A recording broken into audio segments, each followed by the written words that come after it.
All right, I'd like to welcome you to the faculty ePortfolio workshop. My name is Ed Hansen. I'm an assistant professor in the business department. I'm also the project manager for ePortfolio. That's two of about the 4 hats that I wear. And we have a couple of surprises for you. One, the cameras. You're probably saying, why didn't he tell us he was going to videotape? Well, we're not videotaping the whole workshop, but we have with us Chris Mooney, who's also an assistant professor in the business department, who agreed to come by and show us examples of how she is using ePortfolio in her classroom. We also have 4 of my student ePortfolio tutors. If they would introduce themselves. Brooke. And later on, we'll talk about the open workshops for students that you've got to receive your schedule on. And we'll talk more about that later and how the tutors are available to help get your students up to speed. Okay? Yes? Do you offer tutoring on ePortfolio here too? Or? We can. One of the options is if you reserve the classroom for your class, you want to do your home class in one shot. You can reserve the classroom, and we'll have tutors, and either Bruce or I will conduct Bruce Naples or I will conduct the sessions. Okay. That takes about how long? We can get them registered on ePortfolio, show them how to update their greeting and put a picture and create an access key control folder in about a half an hour for a room full of students. Okay, so we'll talk about, right now I'd like to turn it over to Chris.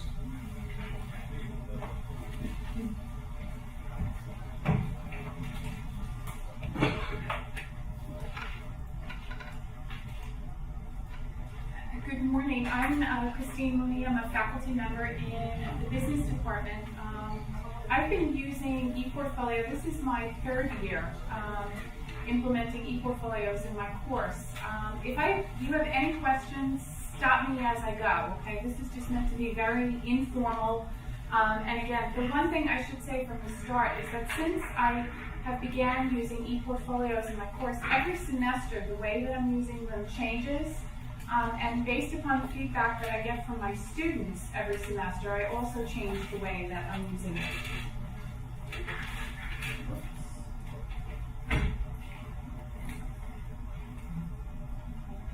Some of the ways that I use ePortfolios in my courses are I establish for each one of the sections that I teach, I establish what I call a group site, which I'll show you in a minute. The group sites are established for each of my sections. I then email the students an invitation to join the group, which goes to their TigerMail account.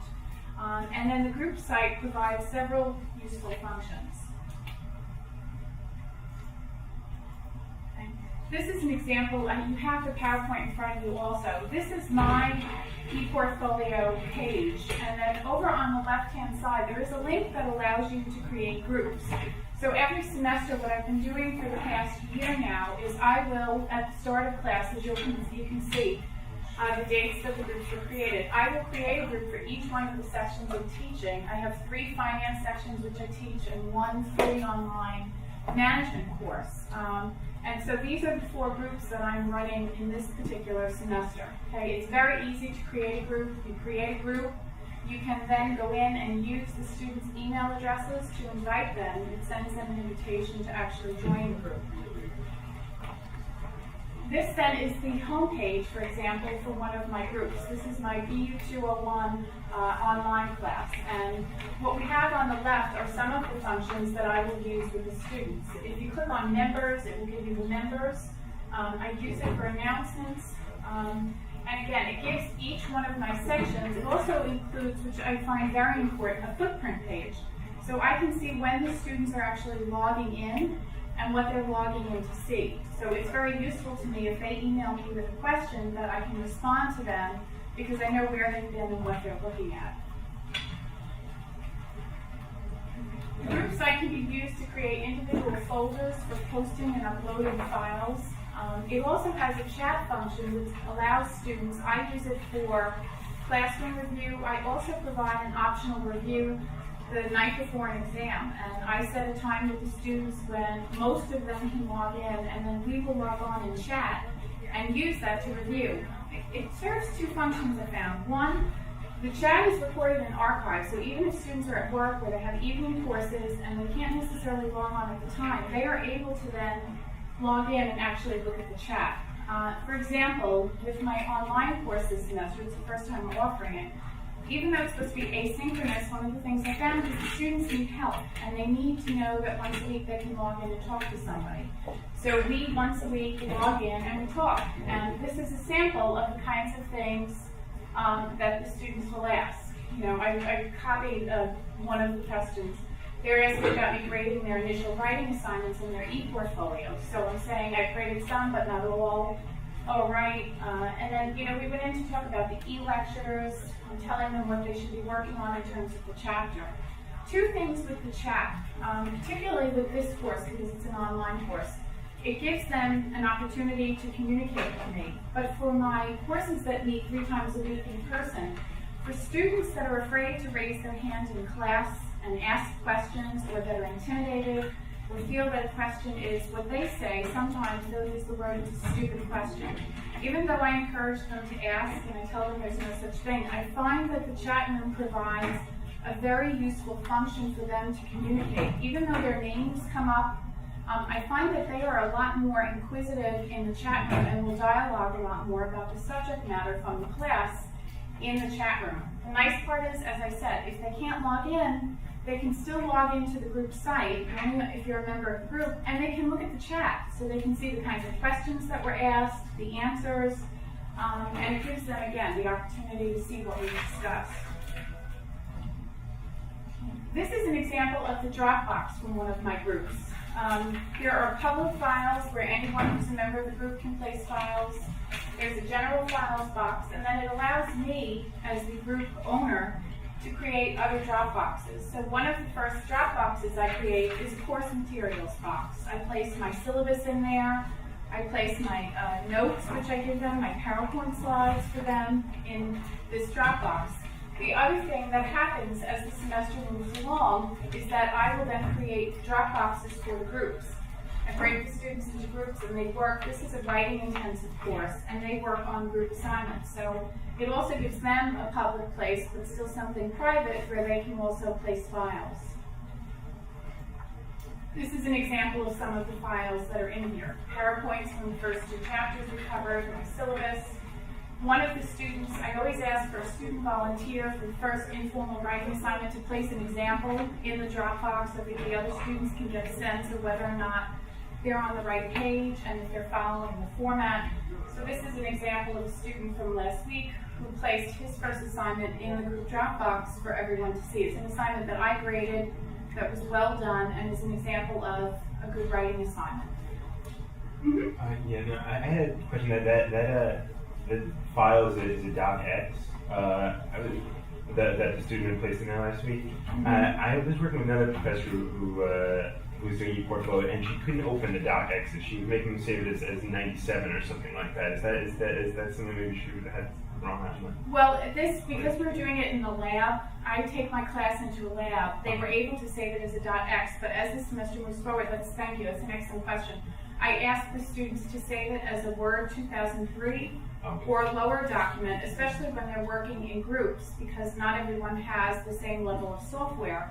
And so just for this assignment, because we were in the lab, he posted it as an XCIA, as a .x. It was a 2007 Microsoft assignment. I have a couple of questions. The first one is, I think it's a great idea to separate the students from your general email, which is great, so you have them right in there. I think it's very useful. My question is about the Dropbox. I know that in Blackboard they cut it out because students are putting too much stuff in there. Is there a limit here, or how do you control that? There is a limit to the file size. I'm not sure where it's at right now in terms of size. I never reach it. I mean, we put a lot of documents in here.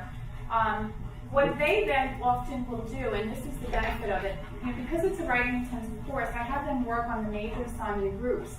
one of the students will create a group from his own ePortfolio, the way that I do, and then they have access to their own group where they post their own files. So we've never run into a problem where there's a space issue in order to save the files. The other benefit to this is a lot of times students will tell me, I lost my flash drive, I don't have one, the disk doesn't work. So I encourage them, no matter where they're working on campus, to create their own folder for their own documents. And if they're in the ACC or they're in the business department, I tell them to upload the file and save it into their ePortfolio, because then no matter where they go, they can log into the ePortfolio and they always have access to those files. The space available per user on Epsilon is 125 megabytes. I don't know anybody, including myself, who has a lot of stuff on my site, Right. has even approached that number. Yeah, I think even by the end of the semester, with all of my notes, all of the review sheets for exams, I've never reached the capacity of the ePortfolio, because I leave everything in the ePortfolio folder until the end of the semester, until my grades go in. Because one of the things I found is, especially if the students vanish, they're out for a week, they have a family problem, they need to leave the country, no matter where they are, they always can log in and see what the assignments are, they know what the work was for the week, and they can still either post their assignment and send it to me, or they can log in and check what we're doing as a group. Okay, and at the end of the semester, what do you do with those files? At the end of the semester, what happens is you'll see there's a tab. I'll log into my ePortfolio in a second where it says deleted groups. I delete the groups, it still saves them, so I still have access to all the material, and then I create a new set of groups. The nice thing about the group function is that once you create a set of groups or a group and you put files in it, you don't have to constantly upload them. You can just go click and it'll allow you to copy from one folder to the next. So I now do that carryover from semester to semester. The other nice thing about the groups in Epsilon, I took a screen capture for you so you can see some of the other groups I belong to. Aside from the courses that I teach, Professor Hansen and I coach the college's Fed Challenge team from the business department. So with those students, we create an Epsilon group. So if I, at any time when I'm logged into the group function on Epsilon, want to switch between any of the groups that I'm a member of, which I do sometimes, I can just click on the drop-down menu and it will allow me to move interchangeably from one group to the other. As the Fed Challenge competition gets closer, Professor Hansen and I are sometimes moving from section chats with our students to chats with the Fed Challenge team. So it's nice to have that ability, not to have to constantly exit the group and then go back to the other one. The other nice function which the students like and I like is Epsilon Mail. Even though they have Tiger Mail, they sometimes say they get a lot of junk in their box. The class announcements, or if they want to communicate with me, they also have the ability to send mail from their Epsilon account. They can send it to their classmates, they can send it to me, they can send their assignments through Epsilon. So the Epsilon Mail function is also a really nice piece, and you can see in here, a lot of them have emailed me their assignments through Epsilon, because then they can post it once I approve it right into their own ePortfolio. This is student usage of ePortfolio in my courses. Because it's a writing-intensive course, the first low-stakes assignment I give them is the assignment to build a welcome note. Who are you? Where do you go to school? What are your career plans? This is one of my students from this semester. He created his welcome note, he edited it, and then that's one of the first writing assignments that I give. Now they're working on, we're doing market analysis in stock. They all want to make a lot of money in the market. So we do a piece. This is his Word document, which he saved. Okay.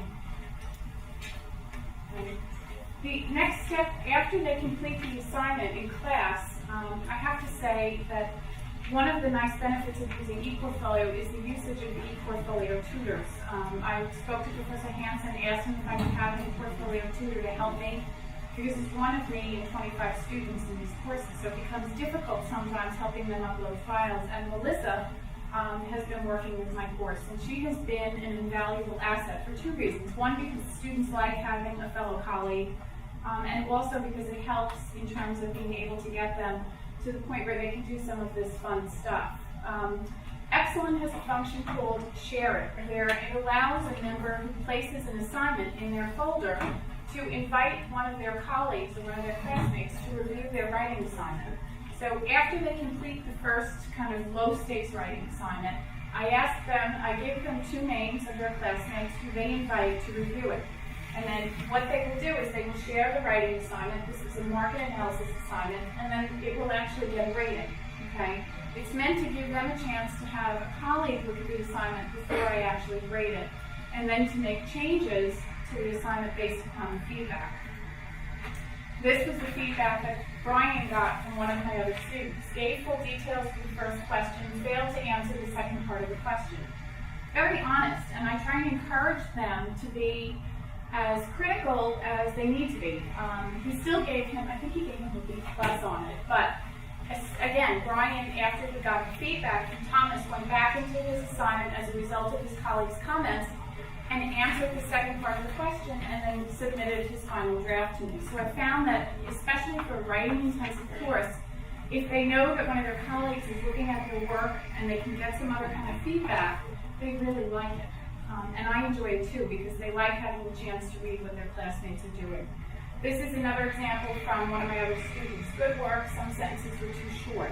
So it makes it a lot easier when they themselves can recognize what their shortfalls are in writing, rather than me constantly criticizing what they're doing. I like it better. See, this one only got 3 stars. So they start to become a lot more conscious about the work that they're doing.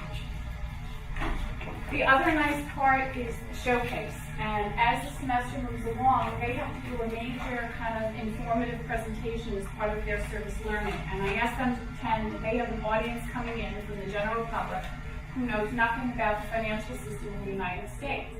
And so each group picks a different topic. This particular student picked a presentation on banks and credit unions. And what he chose to do last semester was he was applying to Brooke and Queens College. He put the project, because he did such a nice job on it, in his showcase, and then placed the link for his ePortfolio on his college application. So if they do complete assignments or work, most of this is written, but if it was another discipline, if it was if it was art and design or one of the other disciplines, he can then showcase and provide public access to some of his projects. He picked, he had BU 512, he did an anti-spyware project, and he did this credit union project, which he made available to the public. That was an example of how they showcase their work. I also encourage them to create groups for their other projects. And then this is an example of part of his credit union project. They went and they interviewed credit unions throughout the city, and they were trying to provide an analysis for people to understand what type of financial institution it actually was. And again, whoever he gave the link to from his ePortfolio was able to actually view some of his academic work that he had completed in his courses here.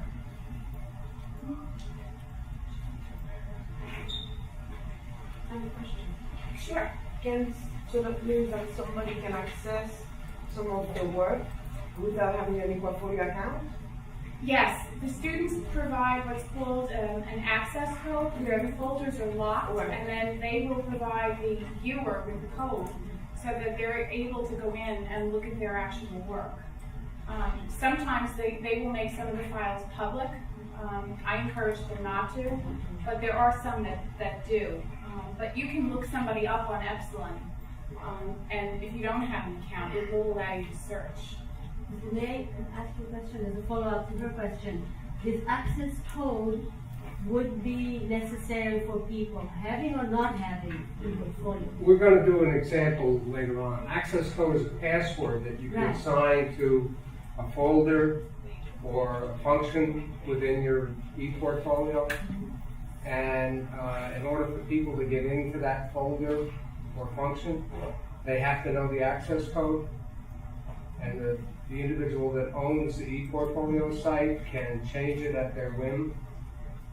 One of my wonderful stories is speaking out at Stony Brook last May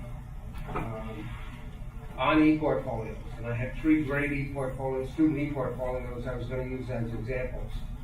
They had assignments posted and everything. And I always told them, you know, the day after the semester's over, you can change the access key so I don't see it, you know, and then it's really private to you. But I need to see it so I can review that you did it. Not one, not two, but all three of the students changed the access key as I got up in front of 50 people to do the presentation. You knew that access keys worked. It's a good thing I had some screen captures in my hip pocket that I could show them. But, you know, they're aware of it and they use it. And if they were going to give, you know, they want to show the material to one of the employers, they could give that employer the access key. And then they could change it right after that. Lorena, to answer your earlier question, see this tab here says deleted groups. So all the groups that I previously have had will start to show up here, so I can still access the files and the other information that's in there. The other nice part about using this for the students is that, you know, I found, especially with teaching a writing intensive course, the day that a paper was due or an assignment, you know, they would show up 15-20 minutes late for class with a disk or a flash drive. I couldn't find a printer. My printer didn't work. I ran out of ink cartridge. You know, the ACC was too crowded. Now they don't even have to turn in paper copies anymore. They put their assignment in the Dropbox. I know that it's there. We set a deadline date. They post it, and that's it. So they don't then have to continue running around worrying about finding a printer, and then I can go in, review it, and I email them back comments. So it also gives me more of a chance to just sit down, log on, and review what they're doing. So some students like that they don't have to print out paper anymore, because not a lot of students have had printers at home sometimes. Especially for the volume, if they're taking 2 writing intensive courses in the same semester, or they're taking English 101 along with my course. I also use the calendar function in groups to remind them about important dates, exams, and some other very important things. The shared function I find works really well. They love reviewing each other's work. They love being able to comment. And I've become very surprised at some of the comments that as the assignments build in complexity, they really take very seriously because I've made it part of their grade, reviewing each other's work, and they help one another. And it's nice because it's kind of anonymous. They know each other, but they don't, and they're not sitting face to face. And some of them take really, by the end of the semester, I ask them to present, those that want to do honors contracts, and they will build a lot more into their ePortfolio. They take great pride in their work. They like being part of a group that's just our class. They like having that chat function. You know, every semester someone says to me, well, what about Blackboard? And, you know, Blackboard has a lot of the same capabilities for course management. You can post a syllabus, you can do some things, but I find with Epsilon and the ePortfolios, they each have their own electronic portfolio that's a product of their work where they can store a lot of the assignments that they do, and I've explained to them that as they pursue careers in whatever discipline they're going to go, that it's a place for them to store samples of their work and to really start to develop their own sense of who they are as a writer, you know, as a business person in terms of their presentations, and I'm amazed by, you know, how successful it has been in my courses. Any other questions? How portable is this from, is QCC the only school using it, or the Goonies, or is it widely used in all schools? It is. That's what I'm asking because there's a lot of schools probably going to be transferring from here to other schools. Right. Well, Epsilon was a product of Indiana University. They had a grant and built it for their own use, and then started to expand it. And they were about to commercialize it and charge license material for it. And the New York Times bought into them. So it's owned by the New York Times and Indiana University. It's run in the New York Times, New York City data center, production data center. It's a web-based tool. You don't need to load software on any machine. It's actually a totally web-based tool, so it's accessible to Macs, PCs, everything. The data center keeps it, 7 by 24, we've been using it for almost 2 years now, and only one time when they were doing when they moved it from the Indiana data center to the New York data center, it was out for 2 days on a weekend. Students, we pay, Queensborough pays a license fee, annual license fee, that's based on our usage of it. Students can maintain their ePortfolios even after they leave Queensborough. Our license agreement says they get to keep them for 2 years at no cost to them, and then Epsilon will notify them that for the basic fee, they can continue it after that. As a result, we have, I know sometimes in the CUNY environment, LaGuardia becomes the name associated with ePortfolios. But we've become a name in ePortfolios. I presented at the conference of the college last year at Lehman. We've been invited, Bruce and I have been invited to go over and help Queens College. They're running a pilot on it. We've actually had some queries from people at LaGuardia as to what our experience has been. By paying a fee, a license fee, and not having to house the software in our data center and supporting ourselves, we can spend our time spreading the gospel as it is, right, and supporting those who follow us. In February of 2008, we had 200 total users on Epsilon, and that's when we made a commitment to it. The number this morning is 4,500. We have over 4,000 students on using ePortfolio. Yeah, I mean, there is a definite parallel with Blackboard, because when you build with groups in Blackboard, you can do exactly the same thing. They could email each other, they could exchange files. But they don't have space in Blackboard. Right now, Blackboard is faculty centric, right? The student does not have their own space. yes, but you can, for instance, make an assignment.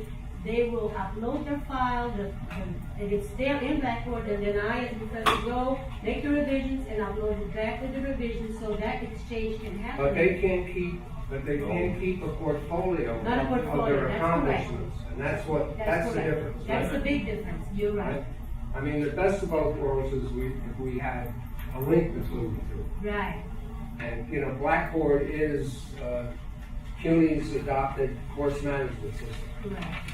And CUNY hasn't set any standard on Epsilon, on a ePortfolio system. So then leading to the next question, when you have the email, can you import something from Blackboard at all? Do you have to put them in physically, all the title mail? Well, no, what happens is, for example, when the students say log into one of the groups and they send me an email, it'll go to my Epsilon mail account and it automatically forwards to my QCC account. Same thing for the students. It will go to their Tiger mail account and it'll go to their Epsilon mail account. But two things. This past weekend when the power was out and the site was down, I couldn't believe how many of my students in my online course were so used to going to the QCC site to log into the CUNY portal to get into Blackboard and to check their Tiger mail, and they didn't know the alternative web address. So they said to me on Monday when we came back into class, they said, oh, we didn't need the QCC site. We logged right into Epsilon, we found the assignments, and we checked Epsilon now because we knew how to get in there, and with the QCC site down, which was really interesting. I said to them, that was a great idea. And it was for them, it was the default, and they said to me, well, who needed the QCC site? We checked, we knew that the Epsilon mail would be the Tiger mail also. And in Blackboard, they can't give each other feedback. And I can't tell you, at least from the perspective of teaching a writing intensive course, the feedback and the quality of the papers that I get when you have that peer-to-peer review is just invaluable, because when I grade their papers, they say, oh, here she comes, this is wrong, this is wrong, this is wrong. She never has anything positive to say, but I'm finding that when they get comments like, didn't answer the second part of the question, if they're more accepting of the criticism and they're more willing to go back and look at the quality of the work that they're turning in. So it's really turned into a really interesting dynamic. And again, this past weekend, it was funny, they just, to them, it was like, who cares if you can't get to the QCC site? We had excellent. And I had sent emails out on Friday, which some of them who logged in on Saturday and Sunday couldn't get, but they got them because they had the excellent mail access. So, any other questions? How long will it take you generally to set up your groups and everything? It normally takes me at the start of the semester maybe a half hour because I create the groups. Tony Hong from Information Technology sends the faculty email with a listserv. I copy the list into Word, I put the commas in, I paste it, I do a welcome thing. I upload the files to one group, I copy them into the other groups, and everything's done. And it's, especially by the second or the third week of the semester when, I get people coming in and say, well, I just registered. And I'm not carrying around copies of the syllabus anymore and copies of the course outline. I say to them, here, I give them instructions. Here's Epsilon, create an account, everything is there, log in and, get yourself moving. And I found even for me, it's just a lot easier in terms of getting people who are registering late for the course or who come 2 weeks late into the semester because they were not here. It really does not take a lot of time. I find Blackboard to be more time consuming and labor intensive for the online course than I do Epsilon. I just find Epsilon to be much easier to use in terms of uploading files and content wise. Have you uploaded PDF files as well? Sure. In fact, in my class, I recommend that the students PDF everything. Yeah. It's not going to prevent people from stealing one another's work, but it's a little bit of a prohibition.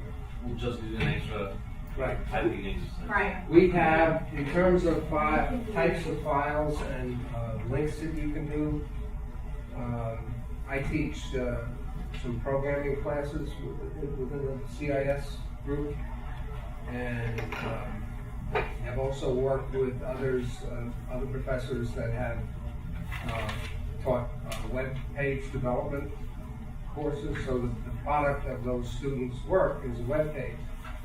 And within the home page of the student, they can actually do a link, have an open window link that goes to one of Bruce's web servers that runs student files.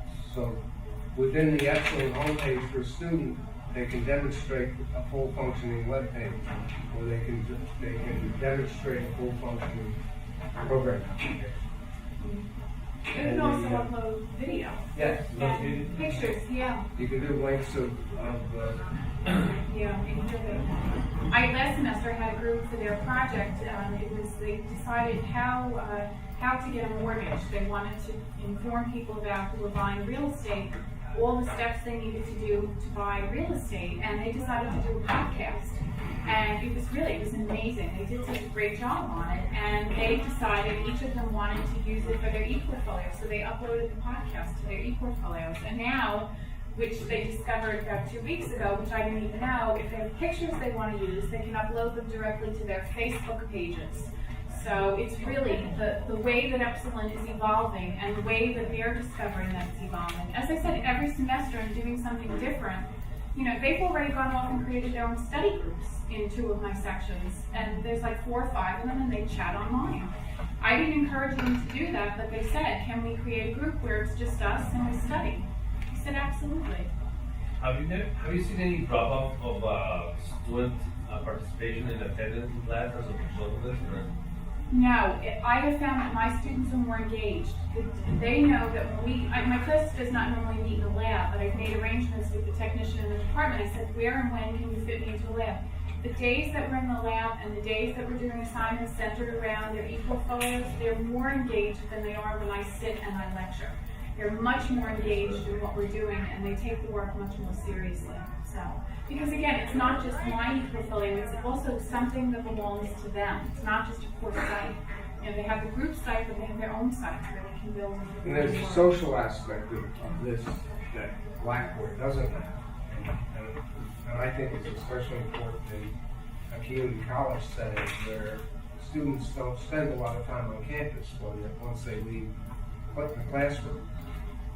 The fact that they can get together online at whatever hour they want to work on a project together or to discuss an assignment or that type of thing, The first time I ran a chat room for a quiz review on a Sunday night, I was amazed that I had 90% turnover on the chat room.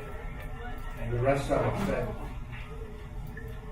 Melissa's joking at me. Okay, the second time, Melissa. The first time, I forgot that I had scheduled the chat room and I didn't show up. Everyone was here when you Yeah. But everybody, all the students showed up. everyone showed up that day. And I, because of the history, they knew Melissa had me at a private place. What are his quizzes like? They would ask me questions. Right? You didn't think I read that part, did you? So they use it. They use the tools themselves, and that's and effective.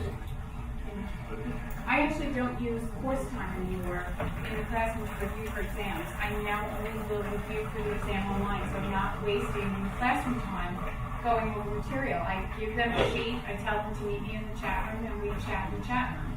I mean, I take questions if there's questions, but I'm not dedicating 30 or 40 minutes anymore to just in-class questions. And I find the questions that they ask in the chats are much more probing, and that they're analyzing the material more than they are in class. Like, I'm giving an exam next week, so yesterday one of the kids said, well, how many Federal Reserve districts are there? And I said, you should know that.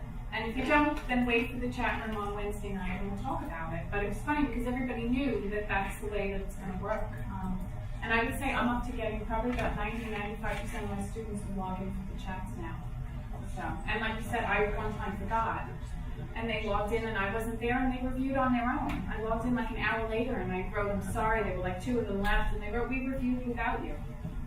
Kind of funny, but it just goes to show what initiative they take on their own when you give them the power to do it. So was there any training provided for students before they felt comfortable using it? Or They catch on to they this. just, Yeah. I take them into a lab. I ask Professor Hansen for an ePortfolio tutor. We go into a lab and everyone gets their Tiger Mail first, then we register together, and then we spend one course period showing them how to join the group, how to chat, how to upload a file, and in that one class period they're done. I mean, they discover, and as I've said, they've discovered other stuff, like their resume. Now some of them are putting their resume up. They can put it up for jobs. They're developing resumes now. And they're using it for that function as well. So they're even discovering stuff that I don't even know about, which is nice. Thank you, Bruce. One short question. This chat room, do you schedule it like your office hours, or is it parallel? It's additional? available at any time. You Yeah. schedule when you are going to be there. I understand. But do you do that? No, I do it in to- addition to. I see. Yeah, I do Yeah. it in addition to. I normally do it, I find for most of my day students, I do it at night, like 9 o'clock. For my online course, I'm doing 2. I'm doing 1 in the morning and 1 at night. It's extra time, but I feel like they benefit so much more from it. And on the student evaluations last spring when I got, the one piece that stood out on all of my evaluations, and Dr. Fowler, our department chair, said this to both Professor Hansen and I, the students appreciate that you're willing to go the extra mile for them and make that available as a tool. And that it's not only during office hours, when I find most of them have classes anyway, or they're running to work, or they're running something. We have a student comment. About the Axon, I just want I hear all the questions, and my name is Brooke. I'm a tutor here also for Axon. Now, I just want to go ahead and point out the simplicity the system is. Not only that, I'm a freshman. I just came in, I was told how to use the system, and it's so simple. As a student, personally, I love it. Why? Because the chat room, okay, as a student, here's the secret, we all have AIM. Now, every student in the school has AIM. They might not say that they're on the internet a lot or this and that, but everybody at home online doing something. Technology is just so into our life nowadays. So as far as AIM is concerned, once we just show them as like the students can join together in the chat room and talk to each other, it's really simple for us. And having to not have somebody in the classroom on my AIM list just in that group, it's really helpful. And the site itself, like I can post my resume. I found out that feature the first day I looked at the resume. I figured that when I look for a job, because I see it's going around real fast, I posted my resume. And to be honest with you, I was looking for a job and they were asking me for my resume, and I had a class in 10 minutes, so I gave them my link. Every student get their own personal link. And they were able to go to my link. I gave them the access key to my folder. They were able to view my resume, and they told me that even though I didn't get the job, they print it out and they pass it around. So that helped me in a little portion as far as looking for a job on campus. So as from the students' comment, this excellent ePortfolio, having my own personal workspace, and the ease of using Excellent, it's really helpful for us, and we're growing real fast. I didn't even know, in 2008 you was mentioning we have about 200 students, and now we have over 4,000. I could only imagine what's going to happen end of the semester, because we have all these great tutors, and we have our own dedicated lab hours, like I'm sure he's going to mention that at the end, for the students. So the teachers, faculty, anybody who needs help, we're there for them. We're there every day, 5 days a week. If you need any extra help on the side, we're also there for you. We'll make our time to come and help you out as far as we can, This is our job, and it's really simple. Once you learn how to use it, it's actually really simple, and as a student, it's really a useful tool to get around the school, getting to know classmates. Because personally, I found a couple of friends that I didn't even know go to the school, and it was surprising to me because I never see them on campus. When I browse through what they're interested in, and they have a couple of options where you get to choose. Like, I'm studying business administration. They have options where I can browse everybody who's interested in that field, and they will tell me what their interests are. They will, when I click on their name, they will take me to their page basically, and I will see what they wrote about themselves. Which is, you get to learn about other students, not even knowing who they are. And then it's a useful tool, and they have their own privacy where they get to secure whatever they want. If they want to make it public or private, they have an option to do that. Basically, it's my own web space, and I would love for my faculty and teachers to see it and to see my work, and definitely see my resume, or somebody who's looking to hire me and see what I've done. It's a great electronic tool, and I just wanted to go He's a through that. business student majoring in sales.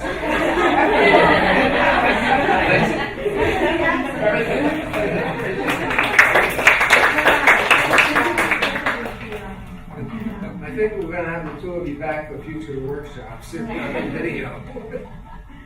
Okay, you came here to get hands-on, to get about 4 or 5 of you that already have ePortfolios, others don't have it. I want to show you a couple of things, and then I'll turn the various groups loose on doing things. Before you leave here today, you'll all have an ePortfolio. You will all create a group that includes 2 or 3 members of the people that are here. And you will also create an access key control folder and whatever else we can show you and tell you about. Show you how to upload files. We talked a lot about the tutors. This is the lab schedule for the fall that you all have a copy of. You need to sign in and get copies, but these are open labs, walk-in labs for students. The rooms are lab rooms that the business department over in the administration building. And students don't need an appointment. They can walk in, and usually we have 2 or 3 of our tutors, our tech key tutors, they're available to help out. In addition to that, as far as training the class, I mentioned before that if this room is available, you can book this room, bring your class in here.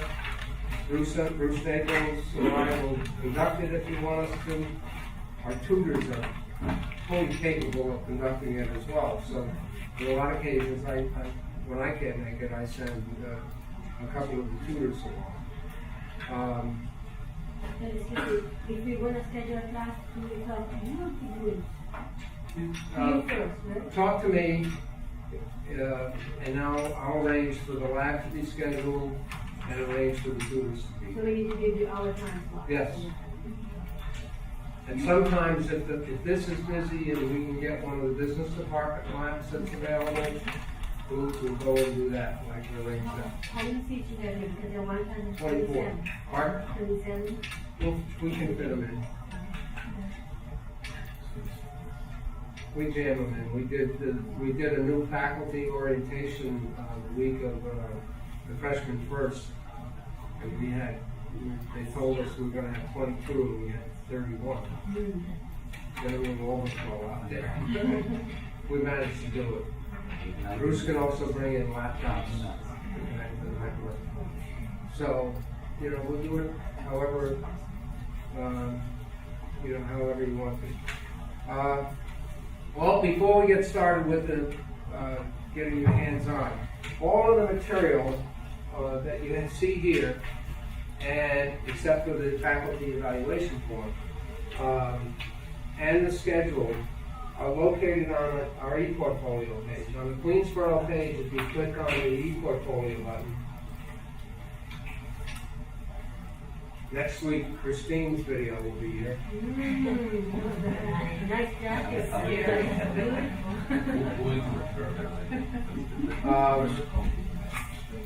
And this page has, in addition to some videos from work. In addition to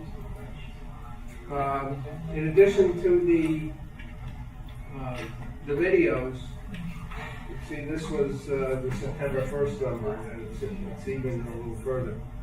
If you click on the labs section here, that same schedule exists that is in the handout.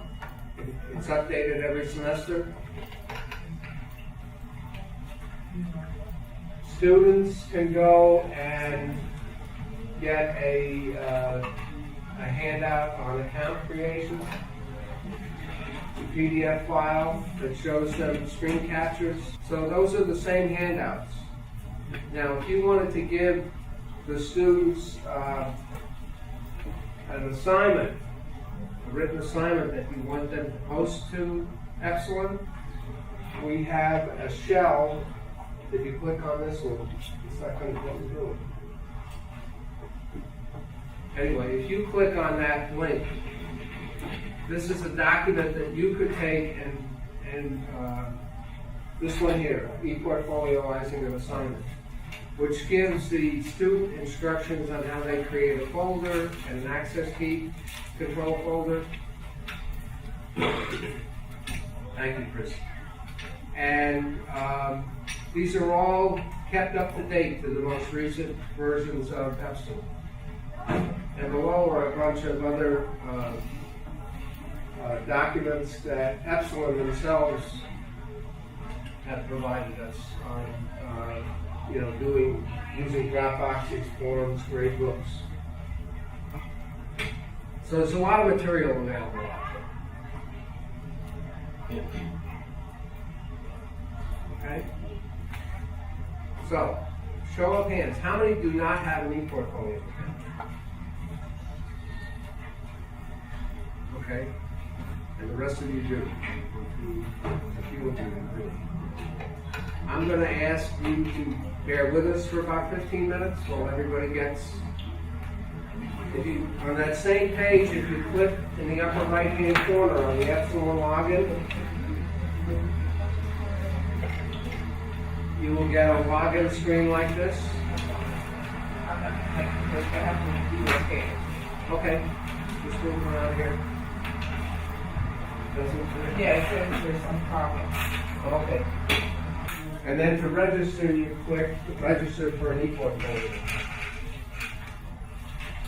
It's going to take you through steps. Okay. When they ask you for an email address, it's got to be your .edu email address. So it's your first initial, last name at qcc.cuny.edu. So this email address. And then it will take you through a bunch of registration forms.